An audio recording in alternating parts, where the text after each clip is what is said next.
Welcome in, everybody, to the return of the official Winnipeg Jets podcast here on G Show Productions. It's been a while. I'm your host, Graham the G Show Forsyth. Been your host for the past 13 episodes of this show. And yeah, it's great to finally be back here. This episode is brought to you by Make Canada Fasteners and Tools, your one-stop shop for all your industrial needs. Be sure to check out how great they are by checking out their website at makecanadafasteners.shop, and also check out their store locations as they offer a wide variety of tools from brands like Milwaukee Tool and other established brands. So Brandon and Winnipeg is where you guys can visit them in store today, your one-stop shop for all your industrial needs. Thank you to them for sponsoring us, as well as Terrico, serving Manitoba producers for over 80 years in the agricultural industry. Be sure to check out their website at terrico.ca to find out why they're so trusted and the great products that they offer.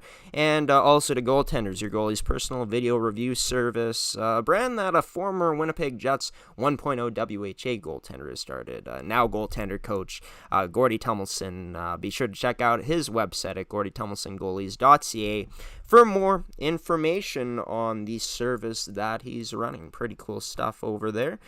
But yeah, for the Winnipeg Jets, when we were talking about them last time here on the show, they were winning, right? This Jets team last time was, I believe, sitting atop of the standings in the President's Trophy race, being in the President's Trophy position. Honestly, I can't really remember off the top of my head at this point when the last edition of this podcast was, but since then, yeah.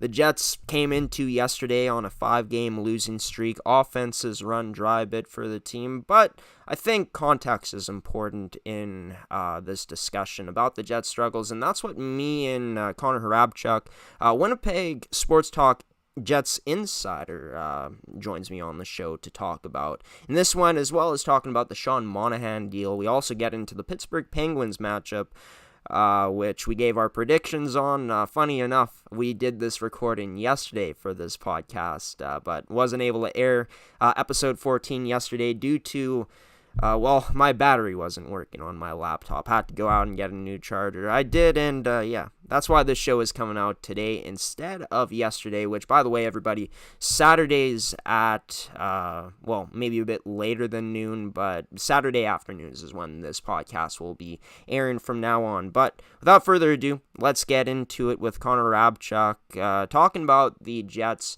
upcoming matchup against the Pittsburgh Penguins and much other stuff here on in this next 30 minutes of the Jet Fuel podcast here on G Show Productions. Connor Hrabchak joining me next.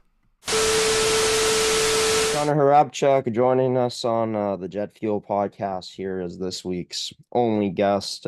Connor, last time we were talking, I believe we were not even into the regular season or something like that, or at the start of it. Now we're past the All-Star break.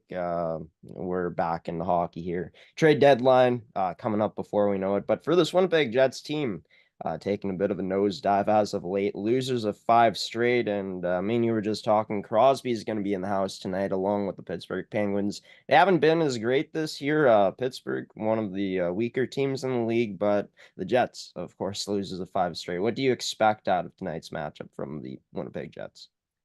I'll expect a better performance. I don't know if you agree that, they've lost 5 straight, but I think a lot of their guys are coming back from injury. Sean Monahan's just getting into the lineup.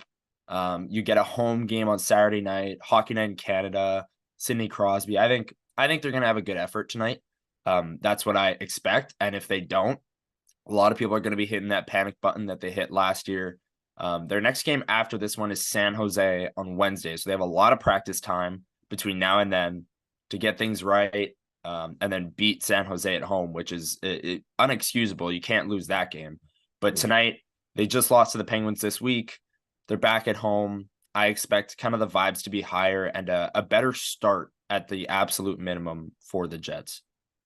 Yeah, last game, the start couldn't have been any worse. The Jets got out 13-4 in that first period and allow 3 goals. Not all of them Brossois' fault. I'd say more of it was on the coverage. Jets losing track where the puck is. You go back to that game against Pittsburgh, I think, the team wasn't playing fantastic up until that Brendan Dillon hit, and then that really, I think, set the table for what happened in that game. Back-to-back power play goals on that 5-minute major that Dillon took. But yeah, like you said, I think that tonight is a huge game. You got to see the effort from the Winnipeg Jets come out here to give a good showing, at least to the fans, to show that this Mhm. team can stay competitive in games. I think a bright side about that game in Philly was that this team turned it up after that first period, outshot Philly 15-3 and then 10-5 in that third. So I think with guys getting back into the lineup, like Mark Scheifele and Velarde just got back in the lineup. Plus, you had Mhm. the All-Star break in there. So it's going to take a bit of time for these guys, I think, to hit their full level, high level again. Sean Monahan is put up some positive numbers so far. 5-on-5, he's just getting into things. So Mhm. looking at last year, there was the nosedive. I get it, but I think this team is better equipped to handle it this season and just going through a slump right now. I think with Hellebuck back in net tonight, going up against a Pittsburgh team that is coming off of a game last night where they played in Minnesota, things line up good for the Jets to bounce back tonight. Yeah, I 100% agree, and especially with your point on this team being better equipped to handle a slide than last year's team. Last year's team was not anywhere near as good as this team is at 5-on-5. Now the special teams are a massive issue, and we might get into that further here on the pod. But like this is a problem. The power play needs to score goals. The penalty kills giving up goals. But 5-on-5, they're still one of the best teams in the league. That's a sustainable way to play. They still have probably the Vezina favorite, if not in the top two, in Connor Hellebuck with Thatcher Demko in Vancouver. But yeah, I really think that this is just kind of a blip in the road, and they'll be just fine. A lot of teams lose. They weren't going to be first in the NHL forever, first in their division forever. They were bound to go on a bit of a losing streak.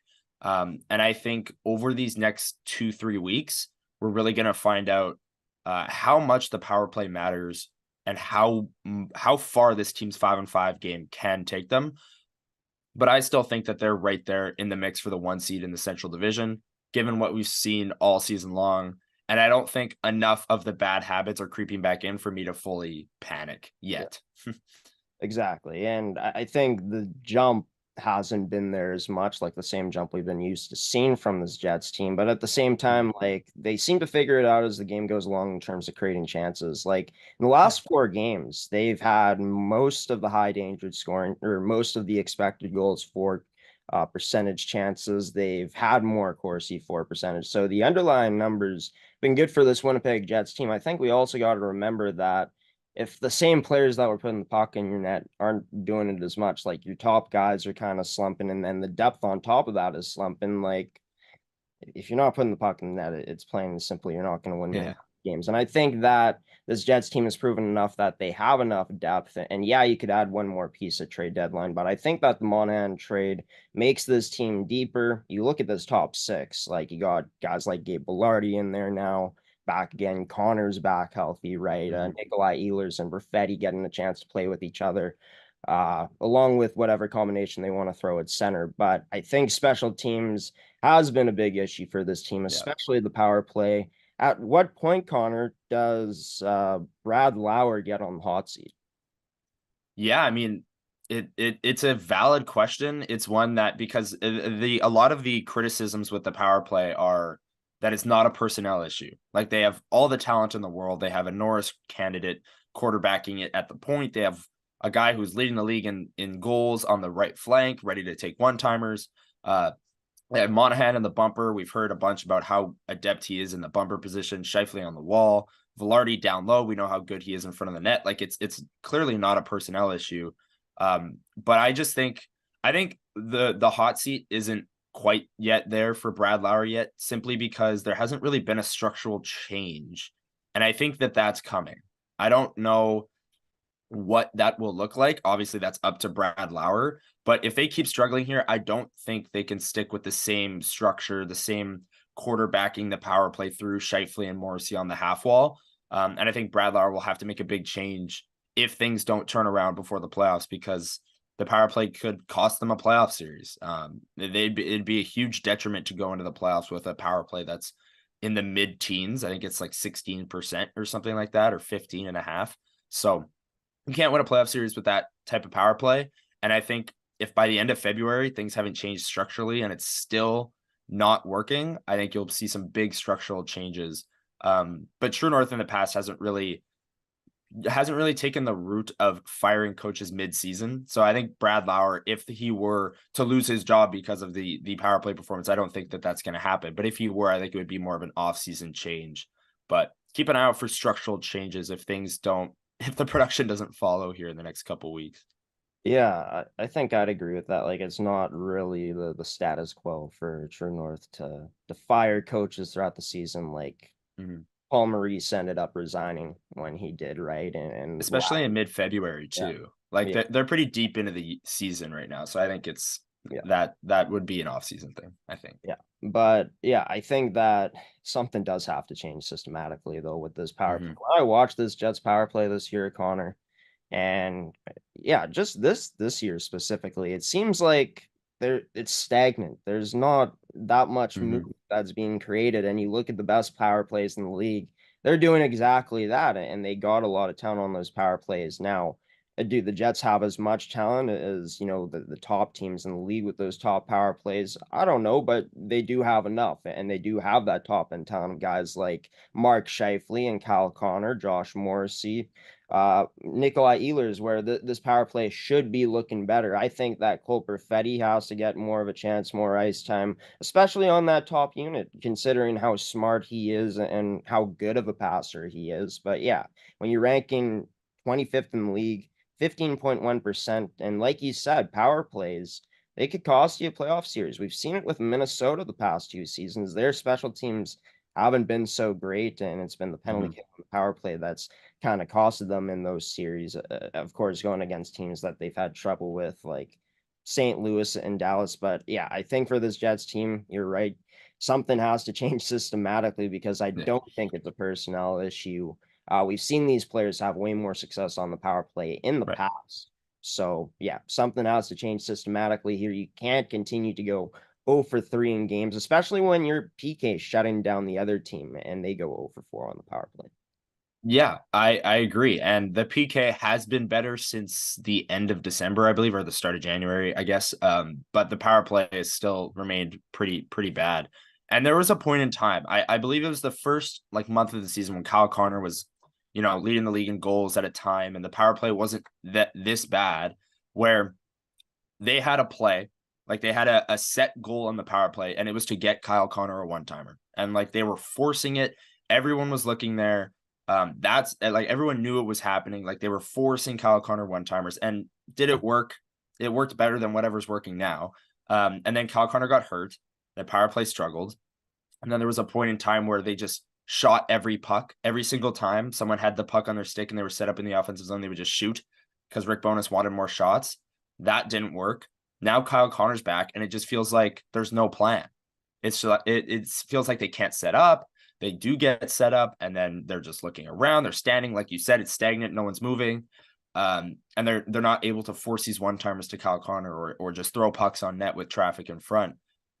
Which it sounds it's kind of a cop out, but I just think they need to get back to the basics and just park Gabriel Velarde in front of the net, have Scheifele pass it to Morrissey and one time it from the point and see what happens. That is generating more of a chance than whatever they're doing now. They're not even getting set up. They're not even getting shots on net. Like it's not working. And I think just going back to the basics and just firing pucks as much as you can to try and at least get a goal in the power play and break out of this slump a little bit is their best course of action. We'll see.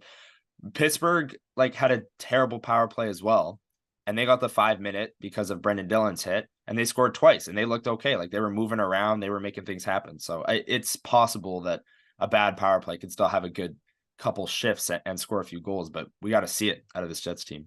Yeah, and there's been times this year where it's like, holy crap, the power play cycled well, and look at that, we opened up space and opened up a chance there for that Winnipeg Jets team. I think, yeah, getting back to Yeah. the basics, like you said, Cal Yeah. Connor, let him rip the puck.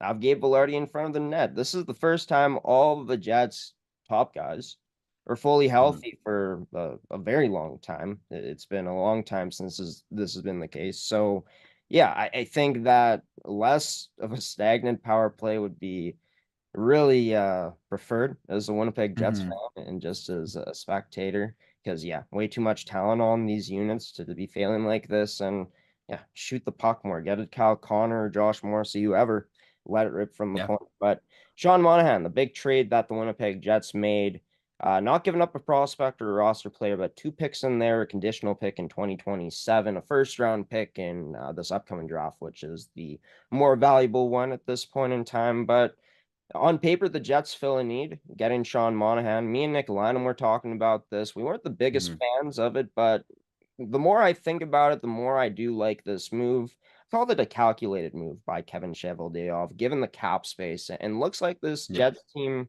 not done adding. I know you've been active on Twitter about it, tweeting Hmm. about it. You're kind of along those lines of this team looking to add that one more piece. What are your thoughts on the Monahan trade, though, first off? Yeah, the Monahan deal. I mean, when it happened, I kind of fenced it and wasn't sure what to think about it. But like you said, I've had time to think about it now, and at the bottom line is this trade makes the Winnipeg Jets a better hockey team, and to give up a first round pick might be a little bit of a steep price. But this core is at the age that they're at. They just signed Connor Hellebuck and Mark Scheifele to long, long deals. Uh, who knows if you're going to get this good of a chance in the coming years under Scheifele and Hellebuck's contracts. So I like them going for it. I think it makes them a better team. It fills a need. I think Monahan will work in the bumper spot on the power play once they finally get set up and get movement going. Um, and on the second line, I think he's looked good in the games. I mean, he's had a few really good offensive shifts where him, Ehlers, and Perfetti are kind of cycling the puck. Ehlers is doing his thing where he's just skating around like a madman, and then the puck will find its way down low. Monahan will win a battle and keep the shift alive, and that's how you sustain offensive pressure in the zone. I really like that out of Monahan's game. And I think, yeah, it gives the Jets better center depth, which is all that really matters when analyzing this deal. The pick, obviously, the Jets hope it's pick 32 if they win the Stanley Cup, but I still think it's going to be a late first round pick.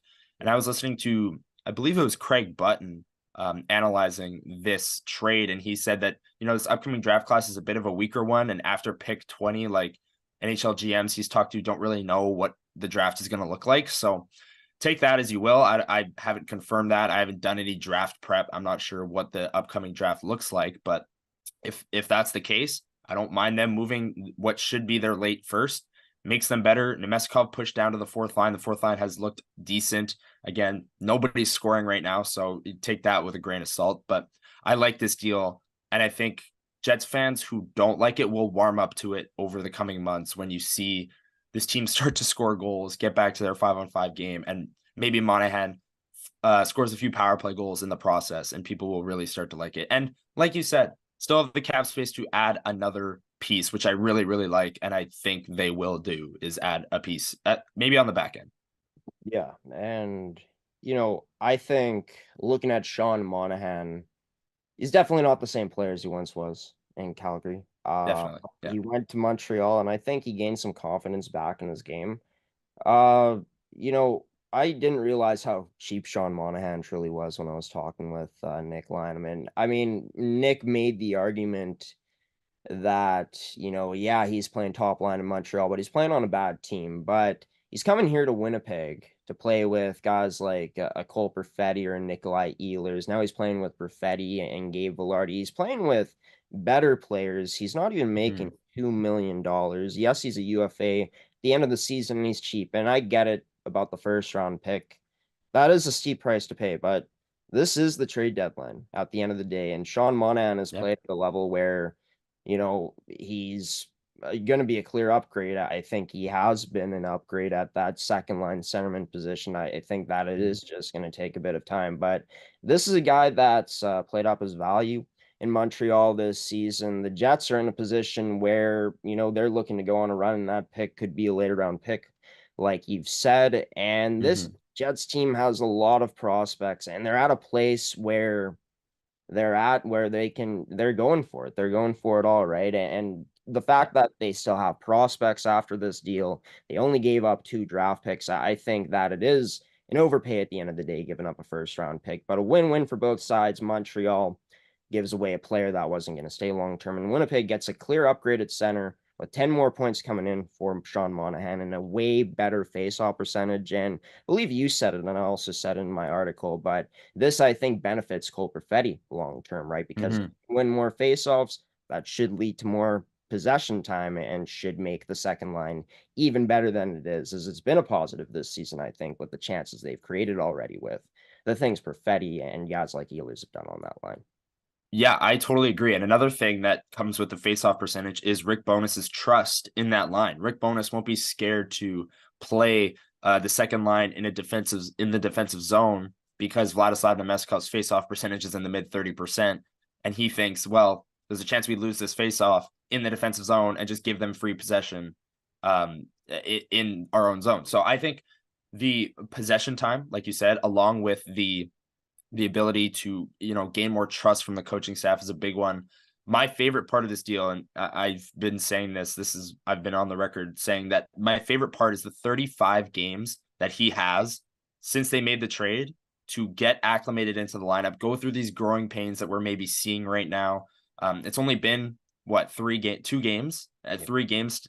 His third game will be tonight. So if they traded for him on deadline day, he would have had 20 games in the Jets lineup to get ready for the playoffs. So we'd already be like, the clock is ticking. Like, we got to go. Like, we got to get some chemistry here. But they traded for him 35 games away. There's lots of time. If they're still kind of out of sync on that second line by the start of March, then I think it's time to panic about this trade. Maybe shades of Kevin Hayes in a way. I know Kevin Hayes was effective for the Jets, but he ended up on the fourth line in the playoffs. That was just a weird scenario. But I think if Monahan, he has 15 games of runway in a sense to really get acclimated with this team, and then another 20 games on top of that before the playoffs. So I really like the timing of this deal from Kevin Cheveldayoff, and I think acquiring him 35 games out instead of 20 will really benefit him, the player, and the Jets in the playoffs because Monahan will be better acclimated to the system, to his teammates, etc. Yeah, and I mean, he said it himself. He was nervous heading into that game one. So I Right. think for players like, especially for him, where he's gone through struggles in his career, now he's back on a contender compared to where you're in Montreal, where Mhm. sure the expectations are high, but they're not in a position, and they weren't when they got him to be a contender. And Winnipeg is just that this year, no matter what you want to say, if you believe they're going to nosedive or not. But a calculated move by Chevy that makes the center depth deeper. Nemesnikov, as great as he's been in that second line centerman position, goes down to a fourth line where he'll still be effective, playing in a role he's been used to in his lifetime. And Mhm. 37% on the faceoffs, he'll get easier, maybe matchups that benefits him that way. And I think, yes, the Jets could add something up front. Yes, they've struggled to put in the goals as of late, ranking 17th in goals for per game, but I'd like to see them more so out of defenseman. I think going out and adding a guy like a Chris Tanev on that right side could be huge for this Jets team, and they don't have to give up as high of a price to get a guy like Noah Hannafin, who is the better defenseman in my opinion, but a left-handed defenseman, and we know the need for the Jets throughout the years has been on that right side. Tanev can play top 4 minutes. Price isn't going to be as high for him, perhaps, as other guys. I'm not really sure Mhm. on that. That's just kind of my gut feeling is, and would make this Jets team better. Could you imagine you slide Brendan Dillon and Pionk on that third pairing, and then you have Sandberg playing with Chris Tanev on that second pairing? Clear upgrade for the Jets, I'd say. Shut down pairing. Sandberg and Tanev would be just the most suffocating defensive pairing the Jets have had in a long time. But yeah, there's absolutely a fit for Chris Tanev on this team. We talk about their offensive struggles. Well, defensively, they're still like allowing not many goals. Their expected goals against are really good. And they're just like, this is the Winnipeg Jets that we've grown to know this season. The power play and the scoring struggles are elevated right now because obviously they're not scoring, but defensively they've kept it up. And I think with Connor Hellebuck, you add a Chris Tanev into that top four, you're kind of strengthening a strength even further. You're getting even better defensively as already the best defensive team in the NHL. Like, they went on that unbelievable streak of 34 games, allowing 3 goals or less. Um, That was a historic streak. They were one game away from tying the modern day record of going 35 games with 3 goals or less. So this is a dominant defensive team, the best defensive team in the league with one of the best goalies. And adding a Chris Tanev would make them even better defensively, which is crazy to think about. But I agree with you. I think that the ad does need to come on the back end. Much like the power play, I think the scoring issues up front aren't really a personnel issue. Right now at 5-on-5, they're still generating a decent amount. The power play obviously needs help. We've talked about it a ton already on this pod, but the 5-on-5 scoring will come. Mark Scheifele will get back into his groove. Sean Monahan will gain some chemistry and the offense will be fine. So I agree with you. I like the idea of looking to the back end to add, and Chris Tanev, I mean, is the perfect guy for this system. Yeah, and once again, just speaking to the Jets 5-on-5 play, like they've been outshot in these games, right? Like in the past, like 5 games, they've Mhm. outshot teams 5-on-5 wise. So it definitely is a special teams issue, I'd say. Mhm. Not as much on like the penalty kill has gotten better, I'd say, as the season's gone along for sure.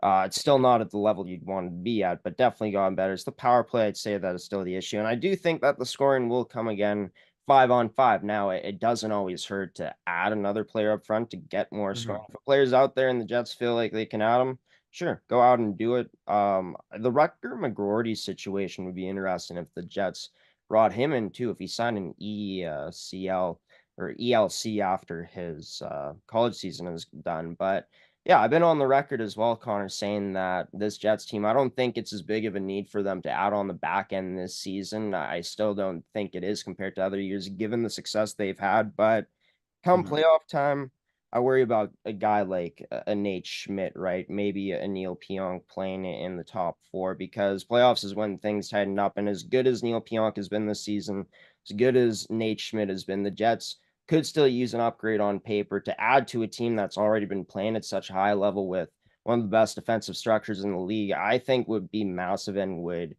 give this team another level of stability, like you talked about, to strengthen a strength already. Mhm. Yeah, I think the top guys, it's always how it goes with the Jets. The top guys need to get it going again, like any team, and the depth I think will follow off of that, because I think Mhm. that's kind of what the recipe for success was this season, right? Early on when the Jets were having success, when the top guys weren't stepping up, the depth was. When the depth wasn't, the top guys didn't step or did step up. So that's what needs to happen again offensively. But yeah, I'd say that now I'm kind of on the defenseman side of things for them to add another guy like that at trade deadline. Yeah, and the last point you made there, I think tonight's game against the Penguins is going to tell us a lot about whether or not those top guns are going to get going here in the next couple games, because you come out of the All-Star break, Scheifele hasn't played in almost a month. Monahan hasn't played with this team at all. You know, Kyle Connors just coming back from injury, he's still knocking the rust off. And you lay 2 eggs against the Penguins and the Flyers on the road. Okay, now you're back home. It's hockey night in Canada. It's a Saturday night. Sid the Kid is in town. The building's gonna be packed. And this is like it's gonna have a big game feeling. And if they come out and lay another egg, it's officially panic time. But yeah, I agree. And you bring up your first point there about Rucker McGroarty. I mean, if the Jets believe in him being a contributor this season in the playoffs, which is absolutely a possibility. I'm not saying it's likely, but it's a possibility that he could slide in that bottom six. Well, if you add another player, say you bring in Rutger, okay, then assuming like Morgan Barron comes out of the lineup. Now, if you added another player up front, like a Monahan type, let's say, Right. then who comes out? I guess a Mason Appleton comes out as well, which Barron and Appleton being extra forwards is just embarrassment of riches in terms of depth forwards. But I think Rucker could be a player for them in the playoffs, and I think the Jets think that too, which is why I think they're done adding up front. On the back end, I agree. Nate Schmidt in the playoffs, not sure. Neil Pionk in the top 4 in the playoffs, not sure about that either. Having 7 defensemen as well, like having Schmidt be the extra guy. I'm sure if he started the playoffs as the 7th D, he would get into a game. Like there's going to be injuries. There's going to be this guy's banged up. There's going to be whatever the case may be. So having 7 NHL caliber defensemen going into the playoffs is also another strength. And I think they're going to add on the back end and make that a possibility per se. But yeah, I agree with you. Schmidt and Pionk in the roles that they're in, come playoff time against a team like Vegas or Edmonton or Colorado or Dallas worry me. And I think the Jets will look to add that spot. Yeah, and I think the counter argument Jets fans are going to have, especially over the old boys club, is that oh, Rutger McGroarty is young, doesn't have experience, blah blah blah. Well, I'm not saying he's on the same level as a guy like Cale Makar, but remember when Colorado did what they did with Cale Makar? They go out, beat Calgary, who was the best team in the West that season, in 5 games. We see what the Leafs did last year. I know they were bounced in that second round, but they had Matthew Nyes, and he looks comfortable, right? No matter what spot he was playing in, whether he was playing among the top guys or more in that middle six. So Rocker McGroarty's had a fantastic year in college. He's a big body player.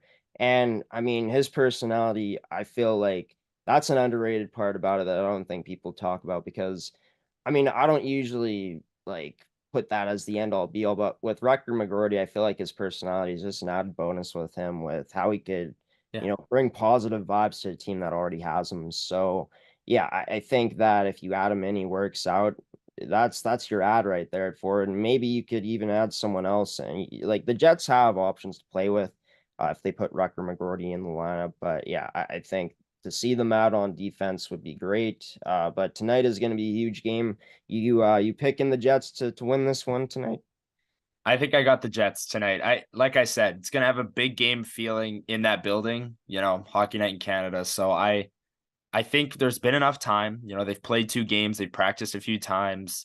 I think there's been enough time to kind of shake the rust off. Pittsburgh also played last night against Minnesota and they lost 3-2. So they're coming on the second night of a back-to-back. They played Nedeljkovic in net last night. So there'll be Tristan Jarry again, who just shut the Jets out. I think they get back on track.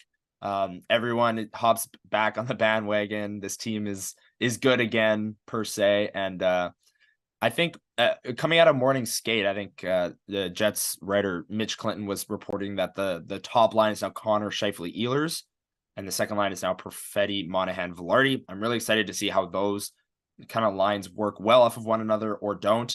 And in the Philly game, they put Connor, Scheifele, Ehlers together in the late stages, and Cal Connor scored. They had a few other shifts where they really dominated the flow of play. So I'm excited to see the top 6, and I think that kind of change up front will result in more offense and them winning the game.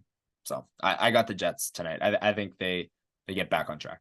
Yeah, I agree with that, and I think having those players together, I was looking at that as well. Having Connor, Scheifele, and Ehlers together, your 3 fastest players, 3 players that can bring a lot of offense, and we saw how great that was working before the Connor injury at the time. Like, should be fantastic for the Jets. You put 2 of your smartest players together with Perfetti and Velarde, along with your new addition. I think that top 6 is still strong, no matter what combinations you play with. But yeah, huge game for the Jets tonight. I think they come out and start better because they can't start like they did against Philly. I think they'll have the bulk of the chances in this one. I could see Pittsburgh getting 1 or 2 tonight, but I think the offense for the Jets at least gets 3.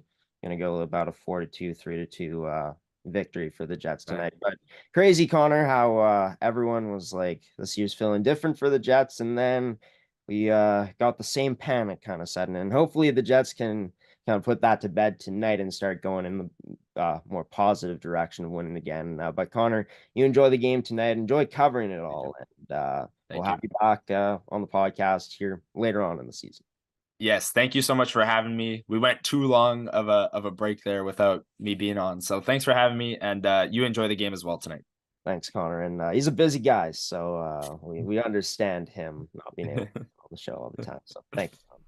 Great to have Connor Hrabchak back on the show here as episode 14's only guest. A bit itchy here on my back, so it's giving it a scratch. But yeah, Winnipeg Sports Talk insider, Jets insider Connor Hrabchak, also a San Francisco 49ers fan. Kind of wish I asked him what his feelings were for tonight's big matchup between them and the Kansas City Chiefs. Should be a fantastic game.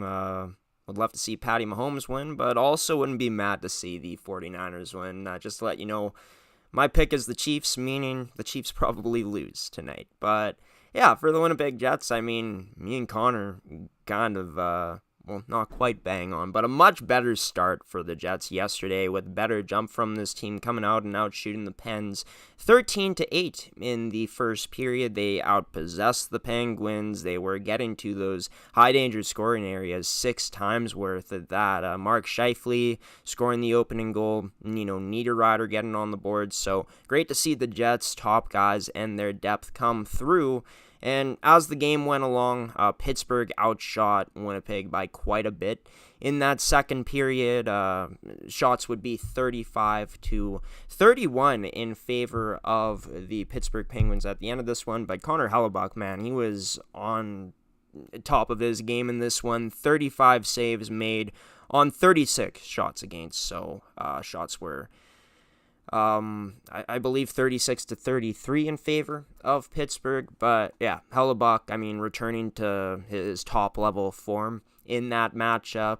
Special teams wise for the Jets, only one power play chance in that game where they went 0-4 on the man advantage. And yes, they were going up against a weak power play in the Pittsburgh Penguins, but the Winnipeg Jets penalty kill hasn't been fantastic percentage-wise all season long. It's gotten better as the year's gone along, and nice to see Sean Monahan also contributing, almost getting the goal on the penalty kill yesterday, making his presence felt there. The one issue I had with yesterday's game for this Winnipeg Jets team was simply, limiting and basically benching Perfetti, Velarde, and Morgan Barron. More so Perfetti and Velarde. These were guys that I don't think were playing bad enough to get limited in ice time. Velarde had about in the 13-minute range. Perfetti below 13 minutes in the 12-minute range. So, yeah.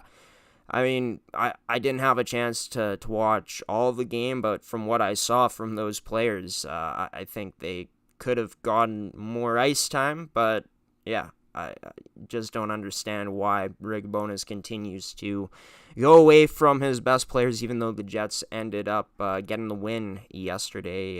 Perfetti and Velarde are guys that should be playing significant roles for this team, playing in their top 6. I get it, Bonus juggling some lines a bit. It was nice to see Nemesnikov, Iafallo, and Monahan look good together in that third period. Of course, that top line put together of Scheifele, Connor, and Ehlers is one of the most electrifying lines in the league. I'd just like to see Perfetti and Velarde get more ice time because they didn't really do anything yesterday to be warranted getting benched. Their individual metrics were pretty strong. Sure, team metric wise, they didn't have the strongest numbers out there yesterday's game within the lines, but individually, you got to get these guys more playing time. And, they should work. They should fit in that top 6 with the different combinations you should have, right? Because Velarde and Perfetti are 2 of the Jets' most skilled players, 2 of their smartest, and they'll figure it out with the players they get to play with. Just give them more ice time than they got yesterday, especially Perfetti, as he's really been getting shafted in terms of his ice time this year for the Winnipeg Jets. But the positive for the Jets, all in all, is that this team goes out and takes home a 2-1 victory in front of a home crowd at Canada Life Center last night against the Pittsburgh Penguins, snapping a 5-game losing streak. Connor Hellebuyck earning his 24th win of the season and earning first star on that one. Tristan Jarry also earning a star, and shots were 36-31, correcting myself. Truly there, but yeah, the Winnipeg Jets, their next matchup will be coming up this Wednesday at home against the San Jose Sharks, and then a big one next Saturday against the Canucks in Vancouver at 9 p.m. Central Time for that one, since we're on the Pacific time zone with that game being played in BC. But yeah, stay tuned for this upcoming week on our website at gshow.ca. I'm going to have a blog recapping this past week of action for the Winnipeg Jets. That's coming out probably near the start of the week on Sports in the Prairies, our official blog on G Show Productions on gshow.ca. But yeah, great to see the Jets winning again. I don't think, like me and Connor Hrabchak were talking about today, I don't think it is time to panic. I don't think last year is going to repeat itself I think that this Winnipeg Jets team, as they get more back into the groove, start to win more games, and we've already started to see it. Even though it was against a weaker team in the Pittsburgh Penguins, you play who's on your schedule, right? And the Jets came out with a big 2-1 victory last night against Pittsburgh at Canada Life. We're going to take one more transition here, and I'll be back for the ending of this edition of Jet Fuel, number 14, episode 14, brought to you by Monahan Fasteners and Tools, Terrico, and Goaltenders. Well, you made it to the end of this edition of the Jet Fuel podcast. I've been your host, Graham, the G Show Forsyth. If you enjoyed this edition of the episode, Jets Nation or hockey fans in general, and you want to stay up to date with when our podcasts are going to be coming out, episode 15 will be coming out next Saturday. But if you enjoyed this episode, be sure to subscribe and turn on notifications so you don't miss any future uploads of this podcast. Of course, like I said, episode 15 coming out next Saturday. Most likely going to be coming out at 1 p.m. I'm thinking that's going to be the start time moving forward, but we'll confirm that coming up. Leading up to that episode on gshow.ca, we'll have all the details for that episode, as well as on our social media pages posting there. We'll have all the details for episode 15 of Jet Fuel coming out next week. Thank you to Connor Hrabchak for joining this edition of the show and being the only guest. It was great to reconnect with him, and he's doing some fantastic work for the Winnipeg Sports Talk Jets side of things as their Jets insider this season. Sure to check out Connor on social media. He has all the up-to-date coverage with the Winnipeg Jets, and it's fantastic to see. But thank you to Monahan Fasteners and Tools, Terrico, and Goaltenders for, of course, being supportive and supporting our Jet Fuel podcast and all of our content here on G Show Productions as the official sponsors of our brand. It's Super Bowl Sunday, everybody. Also got a family party to get to, so I got a busy day ahead of me still. I hope you enjoyed this jam-packed Sunday of G Show Productions podcast content. Like I said, I've been your host, Graham, the G Show Forsyth, giving you the salute, peace, and out, and saying so long, everybody, until next Saturday afternoon for episode 15 of the Jet Fuel podcast. Jets fans, I'll see you then. Take it easy, stay safe, and we'll see you all next Saturday afternoon. Take care, everybody.